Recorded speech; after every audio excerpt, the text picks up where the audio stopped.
Strange starting slide. That's me on the left, and on the right hand side is Myra Appam. That's my collaborator. We run a company together called Bright Black, and for the last couple of years the work that I've been making has been mainly distributed through that label.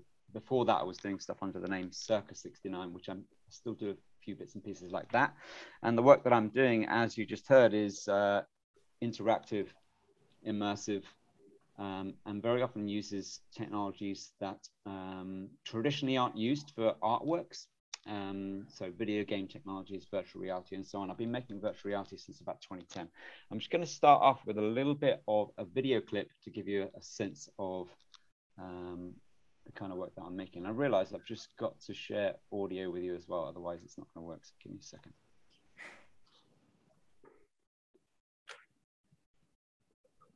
After 12 months of lockdown, beginning to understand how to use Zoom. That's what we're learning. Okay, so here we go.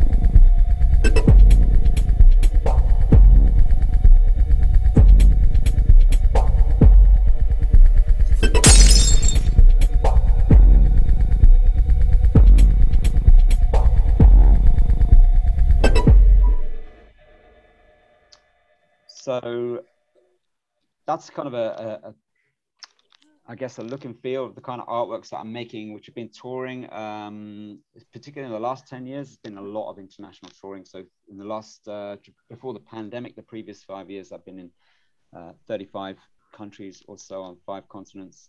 The work has been in Tate Modern, and I've been in Australia quite a lot, actually. Usually, this is the first year, last year was the first year I hadn't been in Australia for about 6-7 years, something like that. So I'm missing it. So it's nice to sense a little bit of warmth and actual sun coming from Australia right now through Zoom.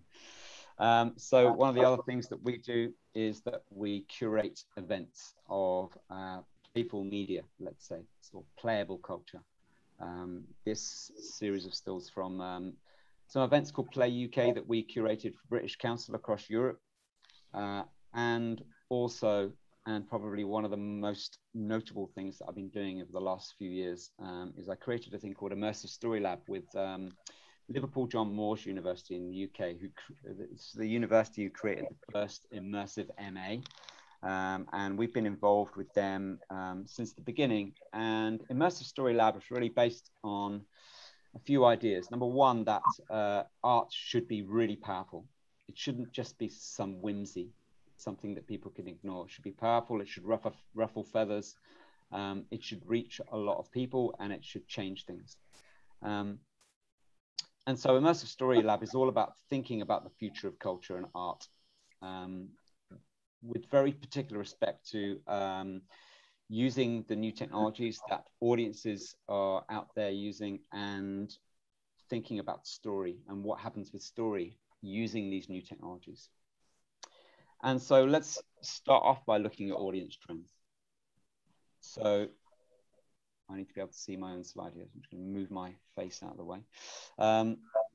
What you see on the left-hand side are, I guess, the big 3 traditional mediums that we think of: cinema, music, and gaming. And what you can see, forget 2020 for now, because obviously cinema saw a massive collapse. But even by 2011, video games were hugely dominant. And over the following 10 years or so, that dominance has increased. It is no exaggeration to say that video games at the moment, and for a long time, have been the most powerful, most important cultural medium on the planet, in terms of the amount of people who play it, the amount of money they spend playing it, and the amount of time they spend playing it. What you see in the red section is cinema. Cinema's actually been in slight growth in terms of money, but it's been in decline in terms of the amount of people that actually go and buy a ticket. And I'm talking about box office here. I'm not talking about watching on Netflix and things like that. So by the time we get to 2019, cinema was worth about 40 billion US dollars a year, and video games are worth something like 150 billion US dollars, and music was worth something, I think it was about 20 billion. And you can see what happened in the pandemic is that music stayed pretty much the same.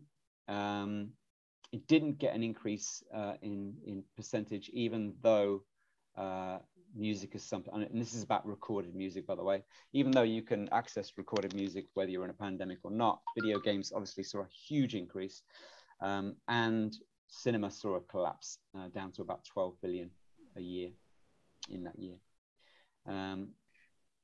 And to give that some context, in 2018, Netflix was worth about 16 billion. So video games at that point were about 138 billion in 2018. Netflix was 16 billion. And so what we're seeing is that these trends and others reveal that essentially it's true to say that interactive mediums are in growth whilst non-interactive mediums are in decline. So what people are desiring from their culture after 25 years of internet access and hyperlink culture is participation and interaction with their media. They want to have a free-flowing journey through their culture and their media. They don't want to just passively consume. I mean, people still watch films, and film's still very big and very important, but the trends are away from that kind of consumption of art and culture. It's important to say we're not saying with Immersive Story Lab that everybody should just drop tools and start making video games. What we're saying is that people like us who make art and culture have a lot to learn from video games in terms of the power for reaching people and engaging people. And we tend to use the term playful media or playable culture rather than video games. And the reason for that is because there's a lot of people over the age of 40 in particular who work in the arts and culture who hate us the moment we mention video games. Video games still incite a lot of aggression and prejudice from people. Not some when we're running Immersive Story Lab, people who are under 30 generally are nodding and agreeing. It's definitely their culture. People over 30, it's a mixed bag, and there's definitely still a large percentage of people involved in the arts who really dislike the idea of video games, and a lot of their ideas about what video games are a little bit out of date. So why are video games so successful at the moment? Why is interactive mediums so successful at the moment? And there's an interesting thought here, and that is that back in the day when culture really amounted to people sitting around and telling each other stories, our culture at that point was interactive in its own way. We tend to use two terms, interactive and adaptive. It's not enough simply that your culture is interactive, it needs to adapt to the things you do when you're interacting with it. And if you think about a traditional situation, sitting around a fire and telling a story, if I'm the storyteller, or even now, if I'm sitting in a pub with 5 mates and I'm telling them what I did yesterday, I'll tend to change the story depending on who's responding in which way.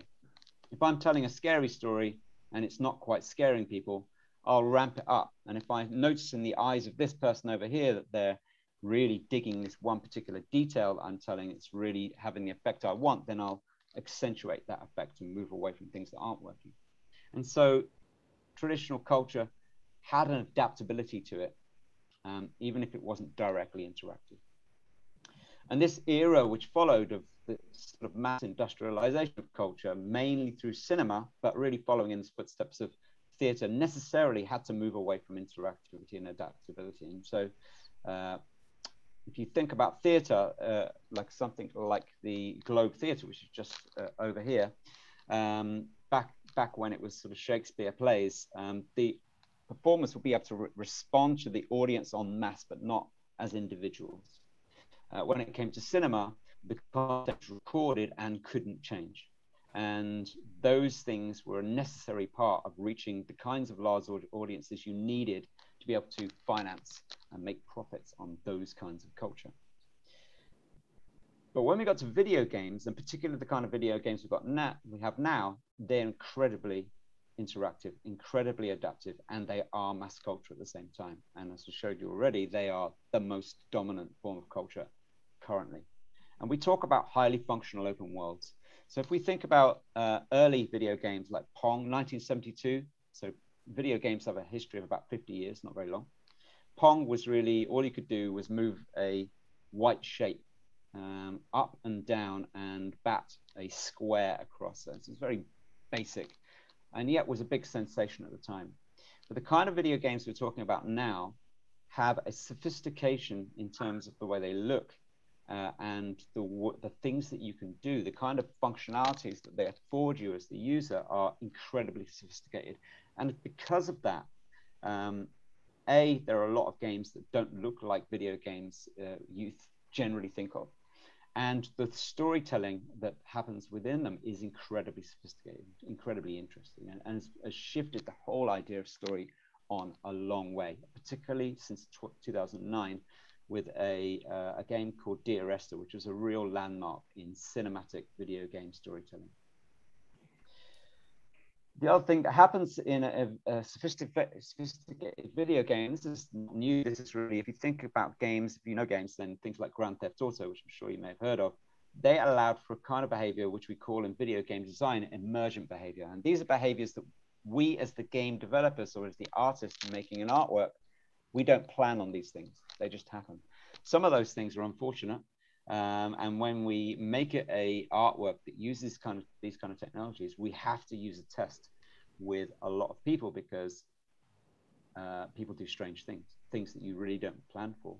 But the majority of emergent behaviors are incredibly interesting because they allow the user, the audience member, to be as creative, if not more creative, than the artist who's made the work. And that is where we get into why these things are so incredibly popular. Video games are specifically designed to allow the audience member to be creative rather than just passively consume content. And when we think about video game design, so it just so happens that Mara and I are both avid longboarders. So we use this video to describe something which is important to understand about video game design. One of the things we're trying to do with our audience is to get them into a flow state. If you've heard about, there's a book that was written in the 70s called Flow, which is about this mental state that you can reach when you're doing something like longboarding, which is associated with happiness. And a lot of the things that we're doing when we're making video games are aimed at the kind of hormones and chemicals being triggered which create happiness. And if you think about the two women you see here skateboarding at God knows how many miles an hour down the Swiss Alps, these two people are creatively engaged to an extent where they've kind of forgotten their everyday worries. They're just engaged in the thing that's right there with them right now. They're being creative on a very high level. And that's kind of where we want our audiences to be. And I'm aware that I want you to begin thinking not about video games, but artworks in a gallery or performances that happen in a theater, and how we can take this kind of content into those areas. So, and that really is about thinking, what else can we do with these technologies, and what else can we do with these highly functional open worlds? And that's a beautiful moment to start thinking about another trend in media, and that is something that we call new power. There is a book called New Power. I highly recommend it. It will change your idea of what culture is really for and how powerful it can be in the contemporary age. So old power is the kind of power that somebody like Harvey Weinstein had. It's scarce. It's held by few people. Lots of people want it. Only a few people can have it. It makes those people very powerful. It's download driven. So Harvey Weinstein would decide what film would be made, and we would go and watch it. New power is like Me Too. It's a really useful way of thinking about it. Me Too and new power was about current. It was about the power of numbers. And when it comes to new power versus old power, new power wins always. And in the case of Me Too, there was one brave woman, I think it was, who kind of stepped up and decided to say something. And once that happened, a current was triggered, and Harvey Weinstein ended up in prison for 23 years. It's very unlikely that would have happened without Twitter. And it's so 20 years ago, it wouldn't have happened. And so you can see the power of new power. If we look at this matrix, you can see there are some companies which kind of exhibit new power values, but use an old power model. And some organizations which are both new power in the way they operate, but also in the values that they hold. And then there's old power companies. So Apple is a classic old power company. It goes into its secret little hiding place and it makes a new product. It doesn't consult anybody. It just relies on sort of the genius of the product designer, and then it drops it on the world. Me Too is a classic new power organization, Occupy, Wikipedia, and various others like that. And when we think about culture, it has a ramification as well. So old power in terms of culture and arts was really about persuasion. And so if you think about this idea, let's say the Syrian refugee crisis. If I was a charity that was trying to tell people and change things to do with the Syrian refugee crisis, and I was operating with a non-interactive medium like video, I would have, in today's world, I would have 29 seconds on Instagram to grab people's attention. I'm going to mention some durations here, and these are the optimal durations for maximum interaction using video. So if we're on Instagram, it would be about 30 seconds. If we're on Facebook, it's about 45 seconds. Sorry, Twitter, 45 seconds. Facebook, 1 minute. YouTube, 2 minutes. We'd have that much time to persuade them.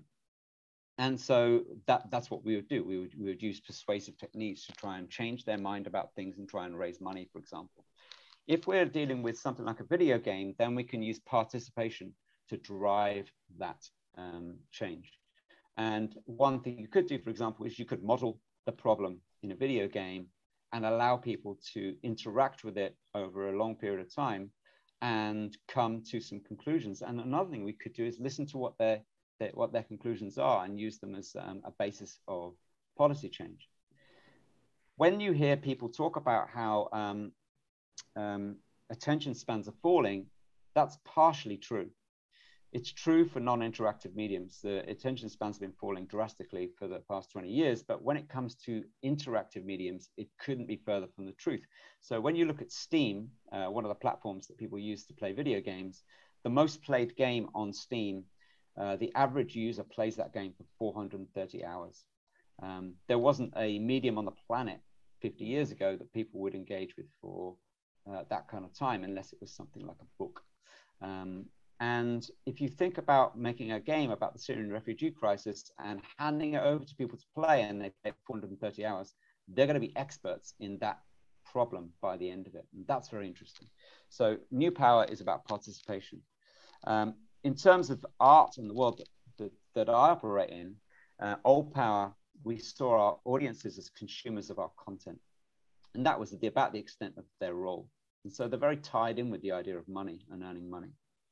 In the new power world, audiences are participants. And that's really interesting. It allows for some incredible things. And by the way, there's a lot of resistance to new power from traditional hierarchical organizations, as you can imagine. And so there's been some setbacks and so on and so forth. But in general, the trend is moving forward very strongly. So I'm going to talk about speculative design and transmedia design briefly. Speculative design is about, in the way that I'm talking about it now, is about a new power approach to your audience. So if I've got an audience of 20,000 people, I can either think of them as 20,000 tickets that are funding the thing that I'm doing, or I can think of them as 20,000 brains that I can apply to a problem. And if I think about transmedia design, it's about really what it's about. If you looked up a definition, if you could find one, it's about telling one story over multiple platforms. But really what it's about doing is taking your story to those people via the multiple platforms that they use every day. So people, smartphones, the internet on their computers, going to a gallery, etc., etc. And so I'm going to briefly talk about this show, which I did. This show toured all over the world from 2015 to 2018. It was in Australia a couple of times. It went to 35 countries. And it was a transmedia show with a speculative design approach.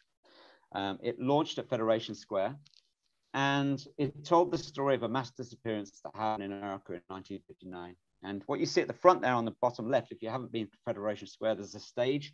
On that stage, I was on the left-hand side playing a live electronic music set. On the other side of the stage was the string quartet playing along with me, and we were accompanying a feature-length film that was playing on the screen above me. In the center of the stage were 8 performers, all aged 17 and 18 years old, and they were recruited from the local, from Melbourne. And each of those were reading letters left behind by 8 of the people who disappeared in that thing that happened in 1959. And these letters were left behind as farewell letters. And they're very strange. They tell a very strange story. At the back there, you have various buildings, and there were 17 virtual reality installations that I created. There was there's a gallery at the back there, and there were glass cases which had original artifacts from that story. The letters themselves, water bottles which they were carrying when they disappeared, these people, and magazines that told the story in the 1980s and various other things. And there was also an augmented reality app, so audiences could wander around the square and find more of the stories for themselves. And what we know in 2015, by the time we got to then, that point in history, we also knew that without having to tell them to do so, the audience would go online. And actually, as we measured it, there was 63% of audiences went online during the show to find out more about the story. Something which we guessed would happen, but which came back as a very strong trend. And what they found when they went online was about 30 odd websites dedicated to this story. And what the audience didn't know at the beginning was the whole story was made up. And this show was actually a show about how we know what's real in a world dominated by paid-for messages, by advertising, propaganda, and marketing. It was really a show about this concept of post-truth, which was a term that was emerging at the time. And the audience could interact with this story, and they could come to their own conclusions. They could email characters who are in the story who they believe to be real. They could email the museum that the letters came from and a lot of the artifacts came from. They could search memorial websites. And eventually, if they followed that trail, they would come to a website called The Ninth Letter. And that website spilled the beans on what was happening to them. And then what followed were Q&A sessions, so the audiences could talk to me about propaganda, and particularly propaganda in the age of Facebook and social networks. And what that kind of tells you is that using a kind of new power model with interactive technologies, we can do something very powerful with art. We can use speculative design, and we can use highly functional open worlds and persistence. Persistence I haven't talked about, but it's where the interaction of a particular user stays in that world for someone else to find, so that it becomes a conversation between audience members, thousands of audience members around the world. And bear in mind, the audiences for this were across 35 countries. And so with all the technologies we have, we can do something which is to, instead of saying something, we can ask a profound question, and we can allow our audiences to engage with that question. And importantly, we should listen to the answers they're giving and do something interesting with them, which is a long way from the kind of old way of making art. If you think about someone like Salvador Dali, very kind of old power kind of way of making art. There are many ramifications to this. One of them is that the line between artist and audience becomes incredibly blurred. And it also means that we can extend opportunities out to be creative to a much broader spectrum of people. So what you're seeing down the bottom there is a logo which says level 3. That's a learning disability or intellectual disability or neurodivergent video game art network and festival that we've set up in the UK. And it follows on a model of something that we've been doing with Tutti in Adelaide. We've been doing it in 2020 remotely over Zoom, but prior to that, we were actually in Adelaide. Working with a group who run the sit down, shut up and watch festival, and we've been helping them develop playable culture element to that festival. And at the top, you've got a logo for Unity Games Engine. This is the tool we use to make the content we use. It's incredibly easy to learn, given the complexity of the things you can make with it. And the logo to the right of that is Playmaker, which is a visual scripting tool. Again, easy to learn, which means that you don't need to learn code anymore. So code for most people now can be a thing of the past. And this means that we're expanding and democratizing the opportunities to be creative to a much broader spectrum of people. And that means that we can move away from audiences that look like that, passively consuming content, to audiences that look more like that. And that's how you find Bright Black online. And that's me done.